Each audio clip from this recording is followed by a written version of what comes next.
Hey everyone, this is Scott from certmedia.com, and in this video I'm going to be showing you how to optimize Avada using a combination of free plugins and modifications to the theme. I'm going to preface this video by saying you need to have two things in line. You need to have a fairly decent host, preferably one with an SSD. I am using Cloudways, and I've used Cloudways for a while now, and they're honestly really good. They're cheap at $10 a month. But if you're using something like Siteground, WordPress Engine, Keensta, any of the managed WordPress hosts, you're going to be on the good track. Second of all, you're going to want a CDN. And I have a video on how to set up Cloudflare, but because I have this set up on a staging URL, I am not going to be setting it up in this tutorial. You can watch that Cloudflare video by clicking the I rate thing up there. More importantly though, we need to address one thing about this theme. If you're watching this video and wanting to attain a 90 or a high 70 on page speed insights on the mobile test, you're not going to get that.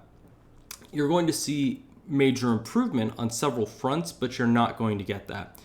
And ultimately, it comes down to an issue within the theme itself that we'll get to as we progress through this optimization. So for now, what we're going to do actually is we're going to go to the theme options, and I'm going to be making another video where I use 2 premium plugins for this theme as well. That does get me better performance. So when you're using Avada, the first thing you want to go to is you're going to go to the privacy section. And in here you have 2 options. You could choose to load your Google fonts locally or via a CDN. And the same thing applies to the awesome font files. Ultimately, it comes down to your choice. And you're going to want to test it. If, for instance, if you're in a very local area and you have a local audience, you may see better performance on the local test. On the other side, if you do enable local, you may see an improvement in your GT matrix scores because then you're not getting flagged for expires headers and other weird issues. That being said, I'm going to set it to local just for I'm going to assume a lot of you are small businesses working in a localized area. And if you're using something like Cloudflare, it will accelerate the delivery of those assets. And now you're going to need to go into the advanced section and click theme features. In the theme features section, you're going to want to disable features that you're not using. And I'm going to start off by saying that you should not be using slider revolution with Avada. Slider revolution will quickly kill your performance. I highly recommend if you have to use a slider, use the one that's native to Avada called the Fusion slider. This theme that I've imported is the Avada Interior Designer theme. This theme actually doesn't make use of any slider, which is an even better experience from my opinion. But one thing I'm going to preface that with is just because a functionality is not used does not mean Avada does not stop loading its assets. You have to be able to disable them. And really, when I looked into the themes code, the only way to disable functionality from loading purely was to go into the theme feature settings that we're in. You're going to want to disable anything in here that you're not going to be using. For instance, if you don't want to have hover animations on mobile devices, which can yield performance degradation on mobile devices because of their slower processors, you can disable them here, but if you want to keep the consistent styling, you can keep them enabled. If you're not using the YouTube API script, which means if you're just embedding the video via an iframe or pasting it on a blog post, you don't need this script.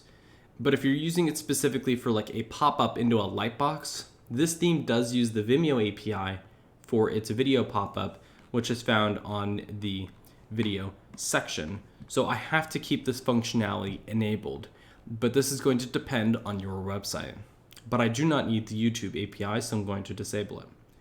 For the Google Maps scripts, I do not recommend enabling the Google Maps JavaScript API. If you need Google Map, embed it using an iframe. That way it can be lazy loaded later. If you leave it enabled, you're ultimately going to be hurting yourself because if you're loading the JS API, you're also loading the entire Google Map on load. Using an iframe embed allows you to lazy load that Google Map embed, which then means it's not downloaded until the user scrolls to it. This yields much better performance gains, especially on mobile devices who may never see that Google Map, but then have to download the assets. And the worst thing about the Google Maps API is, and really any Google Maps in general, is most of the resources are not cacheable. Because they're not cacheable, even if you revisit the resource or the page, they have to be re-downloaded. So keep that in mind. If you have to use Google Maps, make sure you're using the iframe API so that way it can be lazy loaded. But if you need the flexibility of the Google Maps API, JS API to get a different view, then you have to leave this enabled. So just keep that in mind. The two top script is really just, it's such a small amount of JavaScript that it doesn't really matter. But if you want to leave it enabled, which is this little button that floats down here, you can leave it enabled. But if you don't want it, just disable it. Since this theme doesn't use the Fusion slider, I disabled it. I also disabled the Elastic slider because it just wasn't necessary.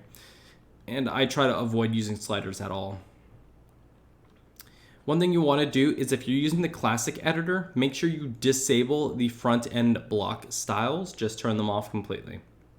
If you are not using the classic editor though, if you are making active use of the Gutenberg API, make sure you set it to use blocks. So set it to auto.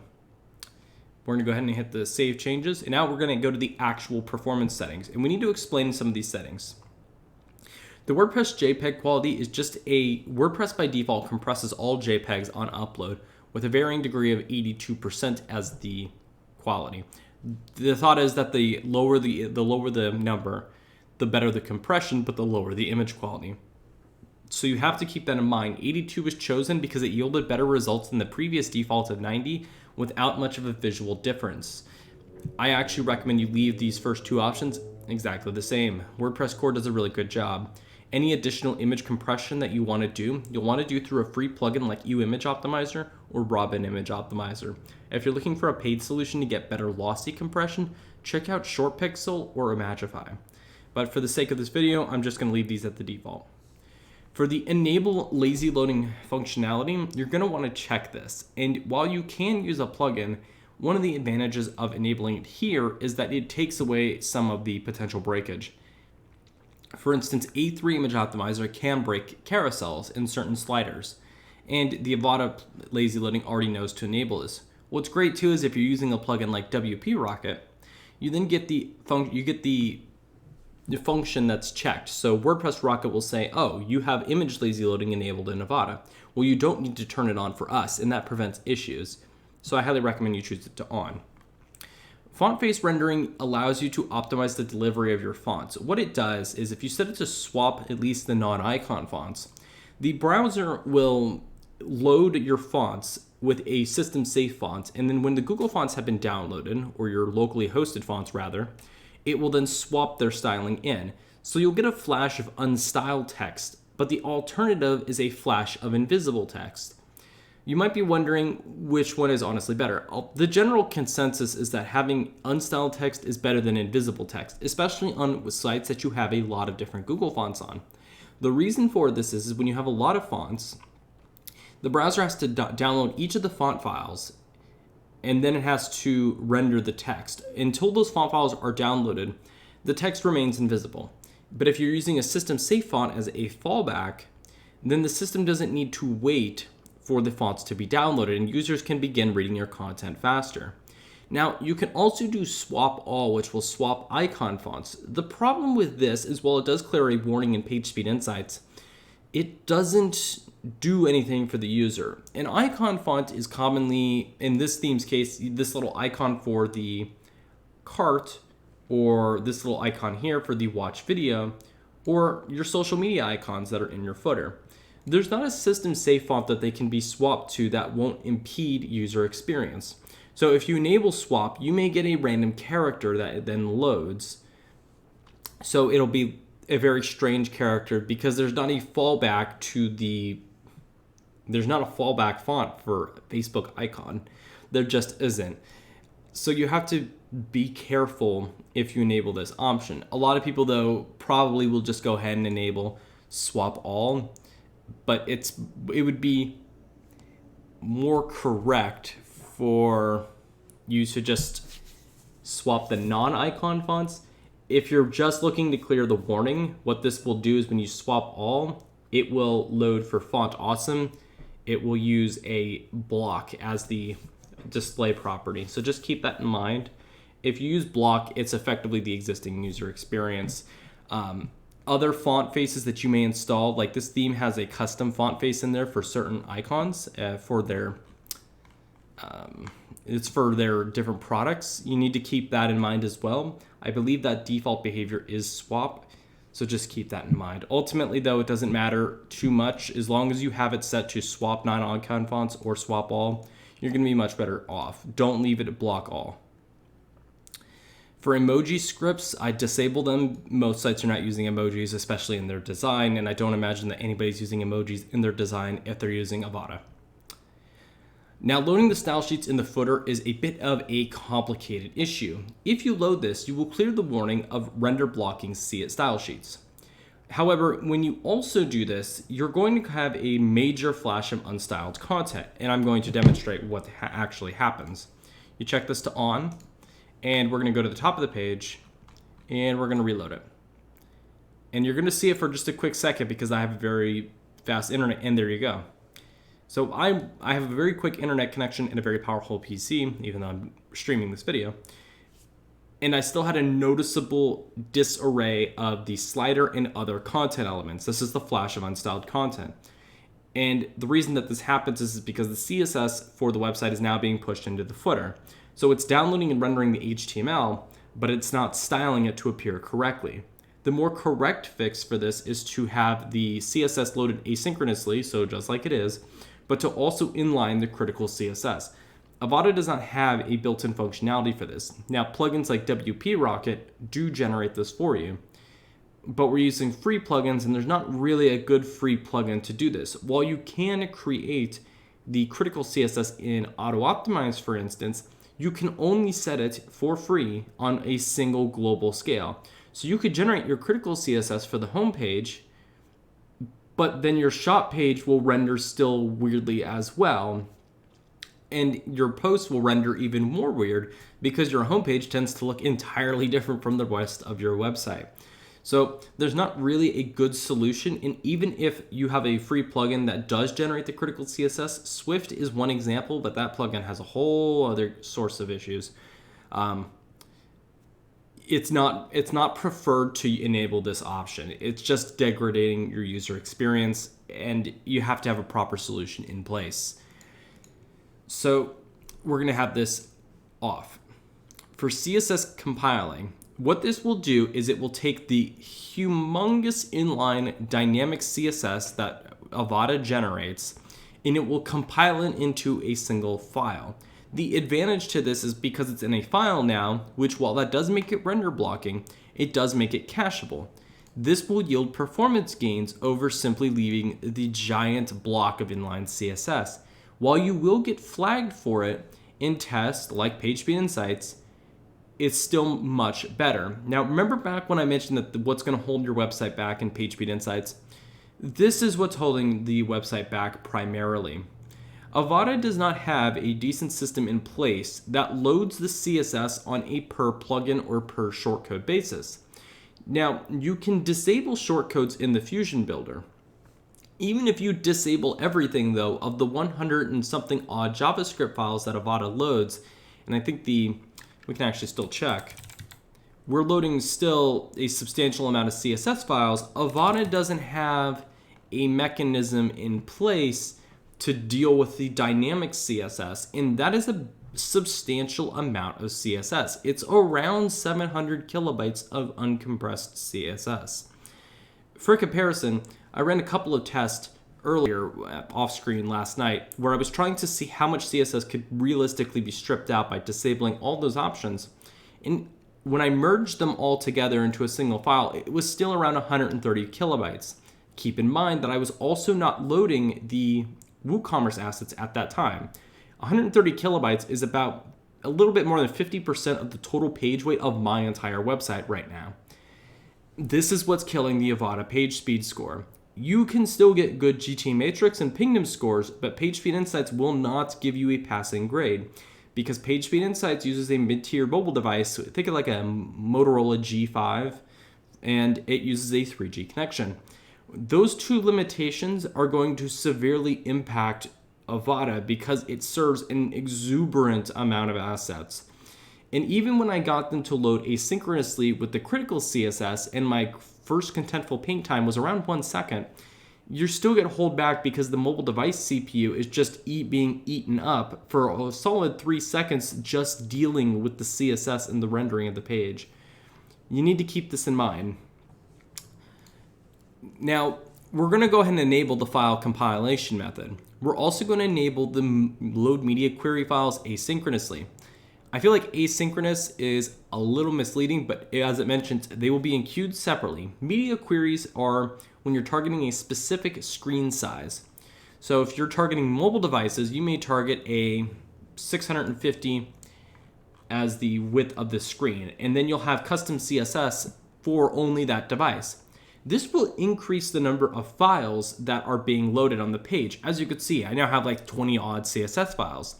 But this is actually better than the alternative, which is to load all those CSS files for all devices in a single compressed file.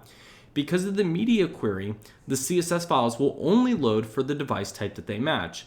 So for instance, if I have here we go, the max width, so if the device has a screen and the max width of that screen is 640 pixels or less, then it will download this CSS.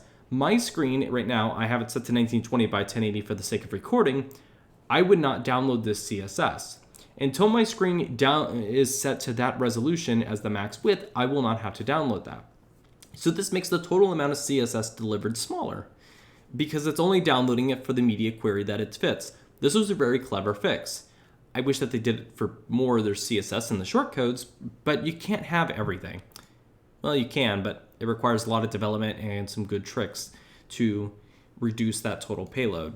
So I highly recommend you use this option. Now, one thing we can also enable is CSS Variables. This will effectively kill backwards compatibility with old versions of Internet Explorer. And by old versions of Internet Explorer, I mean all versions of Internet Explorer. There is no support for CSS Variables in Internet Explorer. Pretty much everything else supports it, especially everything that matters. Safari, Firefox, Chrome, obviously. Everything supports it except IE and some weird browsers that have very low installation rates. Basically what this does is it allows the theme to make use of custom properties instead of having to rename and reuse the same code over and over again. This will reduce the total amount of CSS that's being served, and it's still going to be a lot of CSS. I had this option enabled when I was doing my tests. The cache server IP, if you're using something like Cloudways, you can actually put your server IP address in here, and you can go ahead and paste it in, and it'll work just fine. And what this will do is it'll flush the server-side cache, which I have disabled right now, but I will enable it when we're done. And it will flush that cache when your dynamic CSS and your JS are undone. Now, you have a couple of options for the JS compiler. For the sake of this video, because we're trying to get the best bang for buck in terms of performance, we're going to enable it. This will merge all those JavaScript files that the theme loads by default to yield better performance. And we're going to let it do it, and it's going to merge all the JavaScript and all the libraries that the theme loads. It's a lot of JavaScript. It's 100 odd files, and that makes it much smaller. We're going to combine this functionality with auto-optimize here in a little bit, but we're also going to go ahead and now we've done everything we need to in the performance section. Now I'm going to touch on the Fusion Builder settings, and I'm going to talk about this. If you struggle with back-end performance, you can disable Fusion Builder elements. So I have a couple of elements that I've disabled. Google Map, Fusion Builder, Progress Bar, Post Slider, SoundCloud. Pretty much everybody watching this, you could turn off SoundCloud. Slider, user login, user register, and user lost password. In the next video, where I'm going to be showing you how to do the optimization with 2 premium plugins, I highly suggest if you're not using the Avada login and register, so if you're a WooCommerce website, or you just don't allow people to log in and register, turn off these 3 options. I'm not going to tell you why. You'll have to watch that second video. But the general gist is these 3 options load an inline script that make it to where jQuery has to be render blocking in that specific setup that I'll be showing. If these are disabled, you no longer have that happen. But on to the next part. So we're going to install another plugin, which this plugin is not a strict optimization plugin, but it is going to be the progressive web app plugin. The reason for this is it's going to add better caching, which honestly, with how much stuff this theme serves, you're going to want to do. You're going to go to the plugins menu and you're going to install PWA 0.5.0.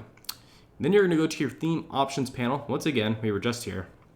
Go back to the performance settings and you're going to enable a progressive web app. You're going to enable it for any of these default assets. You can choose to remove them or You could add them if they weren't there in the first place, but these are default settings. And the images, the fonts, the scripts, and the styles will be cached. As it mentions here, files added in this list will be cached in the browser. Subsequent page requests will use the cached assets. Use this for static assets that don't change, like images and fonts. A progressive web app allows the browser to do a couple of unique tricks. Because it's using a service worker, the service worker will handle all of your general requests, which then in turn can allow the browser to do some unique caching. So, as it mentions here, network first strategy file types. File types added in this list will be cached in the browser. Subsequent page requests will try to get a more recent version of this. And you could try to do this for content that gets updated often. So for instance, in the cache first strategy, you may have your images and your fonts loaded. Typically these never change. But if you're in the middle of redesigning, for instance, you may want to have your scripts and your styles in the network first strategy file type. Realistically though, you don't need to add anything here because this is the generalized default best recommendation. You can then also add a stale while revalidating strategy file type. And this is just a different type of cache. It will use this for assets that may get updated, but having their latest version is not critical. Effectively, let's say you add a small style. Let's say you add something to your style script. It will try to get the new resource, but if it's not critical, then it will not update them if it doesn't need to. You don't really need to mess with these two options realistically. You need to add a app splash screen logo. It needs to be 512 by 512 and it needs a PNG. This is important. Do not skip this step. I'm not doing it because I don't have one. But if you do, add it. For the app display mode, you could choose how the app will behave. You can choose a minimal UI, and there's documentation that explains the differences between these. But you can treat it like minimal UI. You could treat it as a full screen app, or you could treat it like it just loads in the browser like a bookmark. However you do this, it doesn't really matter. The progressive web app is just a way for the user to effectively install your website. This can be done for effectively any website, but because it's installed, you get a couple of benefits. If somebody visits a page, like their account page, and let's say they go to an area where they have no internet access. Maybe they're on their phone and they went off into the mountains as they were driving, or somebody else was driving, but they were on their phone. Because the page will be saved, the user can then still access certain parts of your website even when they have no network activity. On the flip side, because it's all saved in cache and they opened it from the app that they've installed, it's significantly faster. Now, the downside of this is the user, first of all, has to install the app. And frankly, because the web is obnoxious as it is with requesting people to do things, they're probably going to say no. But if they don't, there's obvious performance gains out of this. This is going to vary depending on your website, whether you'll want to do this or not. But realistically, this will yield you performance gains. I'm going to turn it off because this is a staging site and I don't want a bunch of you trying to install it. Some of you will be trying to do that. Now, what we're going to do now is we're going to install free plugins. Plugins to the rescue, kind of. We're not going to be doing the image compression, so the serve scaled images warning, I'm not even going to bother with fixing. You will want to fix these if you have these types of warnings on your pages by going to your images and resizing them. I'm not going to do that for the sake of the demonstration. But we're going to be trying to resolve these large issues right here. 768 kilobytes of JavaScript that needs to be parsed. We're going to install Auto Optimize, a page caching plugin, which will be Cache Enabler, naturally, because it's simple. And then we're going to be installing a lazy load plugin to handle iframes that a lot of you are probably going to have. So Cache Enabler, Auto Optimize, and then we need the lazy load optimize images, which we'll grab here in just a minute. And keep in mind, if your images are not compressed, install a free plugin like Image Optimizer and it will take care of the compression for them. And then, all right, we've installed our 3 free plugins. I'm just going to come right out and activate them. And I will go through each of their settings for this theme. The future video, as you can kind of see, will involve Perf Matters and WordPress Rocket, where I get better performance with realistically the same functionality. So for Auto Optimize, you need to enable optimized JavaScript code. Because Auto Optimize doesn't have a smart method of detecting inline JS to be merged, we have to exclude jQuery.js. This has to be done. WordPress Rocket will combine JavaScript and has a smart method of exclusions that will add to prevent your cache size from getting out of control. If you try to merge your inline JS with Auto Optimize, though, your cache size will get astronomically large very quickly. I had a website earlier today, in fact, where they were having, I think they had like 6,000 files, and it was like over a gig worth of data, and it was red flashing in their admin panel and sending them emails, and they didn't know why. This was why. Keep that in mind. For optimized CSS code, disable aggregate inline CSS. You will have all sorts of problems if you enable this. Mostly, again, with your cache size. But what you can do is generate data URIs for background images. These should be all that you need. If we go all the way to the top, you're going to notice we have a WP content uploads Fusion style CSS. This may or may not get merged. You'll have to keep that in mind. But the advantage is if you want to merge it, all you have to do is remove this exclusion right here. Keep in mind that if you clear your Fusion cache for any reason, you will have to deal with that, and your cache size could get out of control. So make sure if you clear your Fusion cache, you clear your Auto Optimize cache. Finally, enable Optimize HTML code. I recommend disabling it for logged in users, just outright. Auto Optimize should not be optimizing it for your administrators and your editors, because if they do, you're going to have issues with the Fusion builder.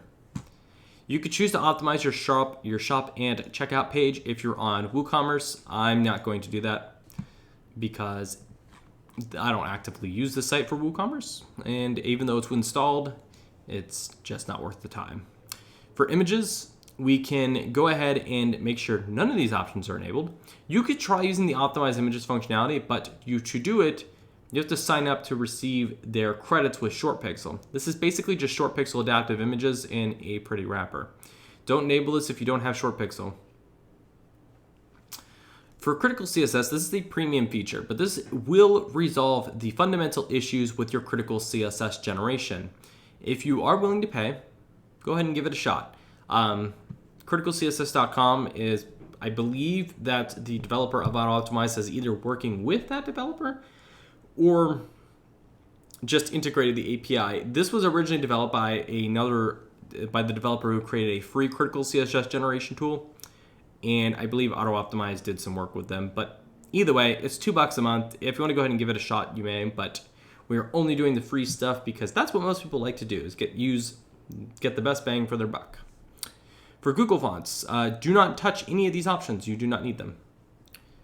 Remove emojis, we did that in the theme. And if you wish to remove query strings, you may do so here, but it's not going to yield you much performance gains. Realistically though, we're going to go back over to our cache enabler settings now.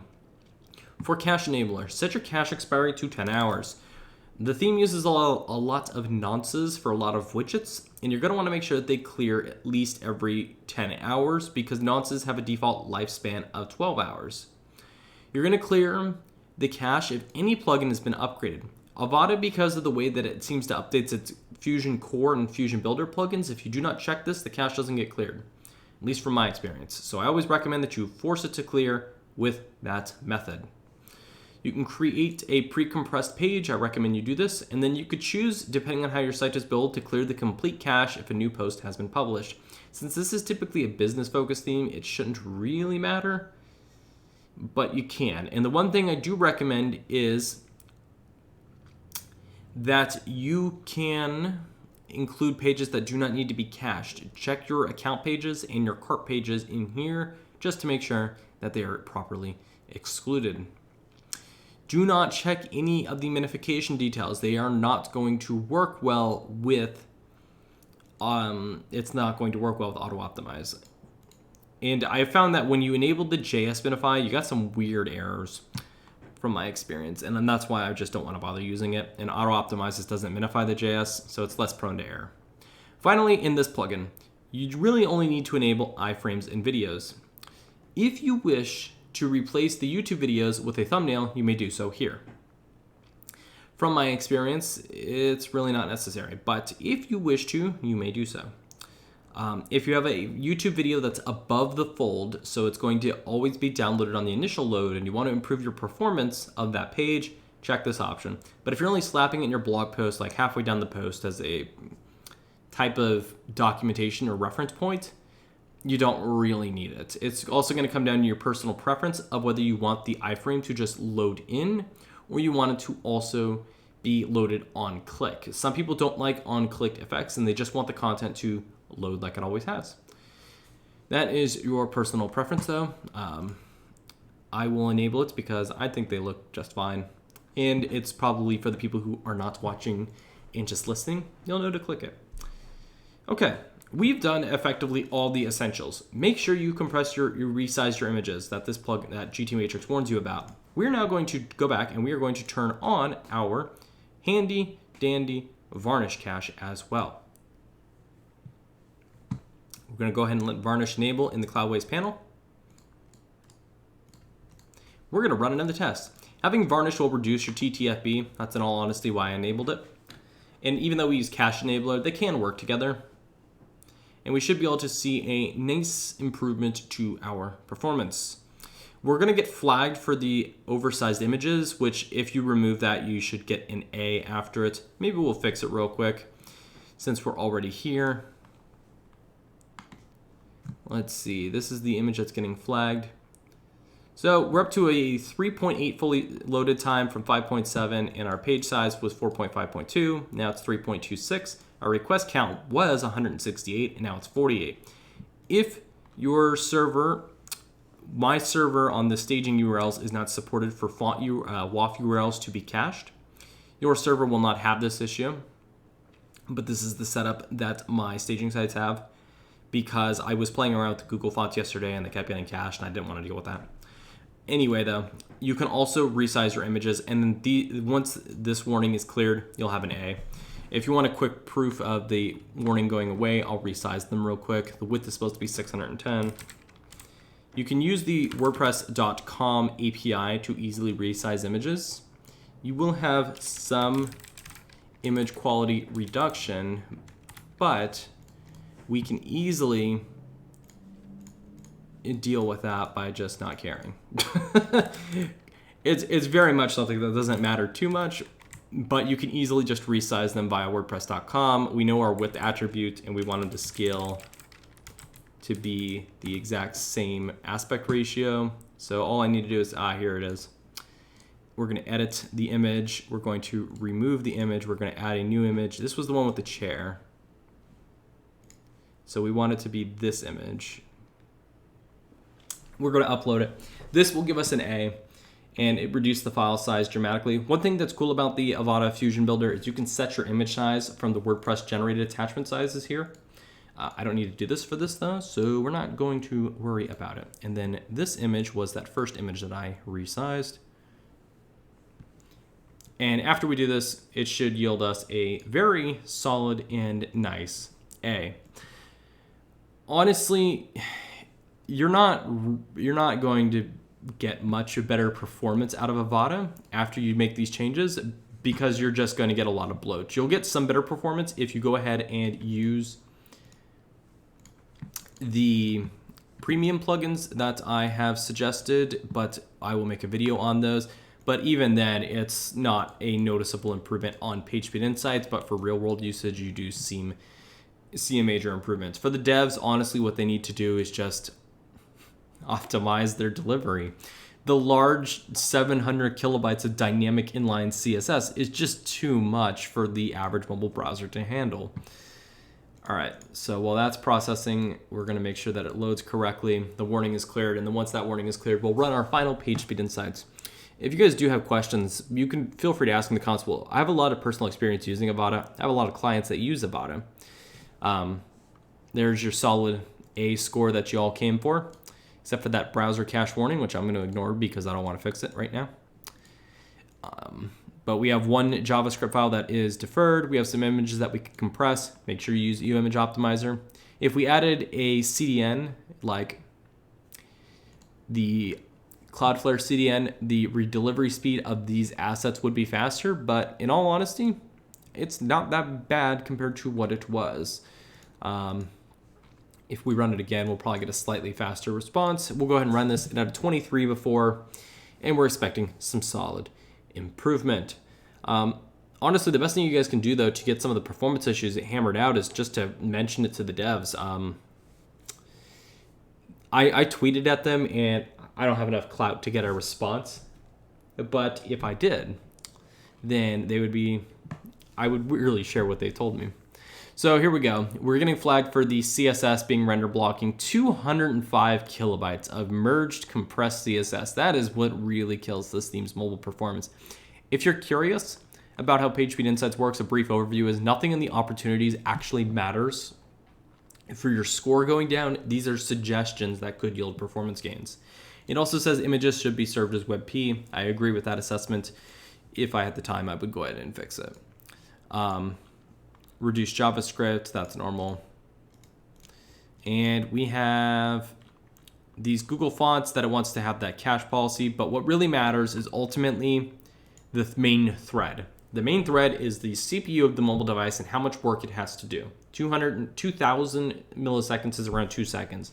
So it spends 2 seconds processing all that CSS, and then it spends another 2 seconds evaluating the JavaScript, and everything else is actually pretty quick. The rendering is quick, the parsing of the HTML is fine, but it's the style and script evaluations that take so long because there's so much to go through. That's basically everything you need to do to get your Avada site faster. It's definitely not like other themes. We're not going from a 15 up to a 70. We're going from about a 20-ish to a 50-ish.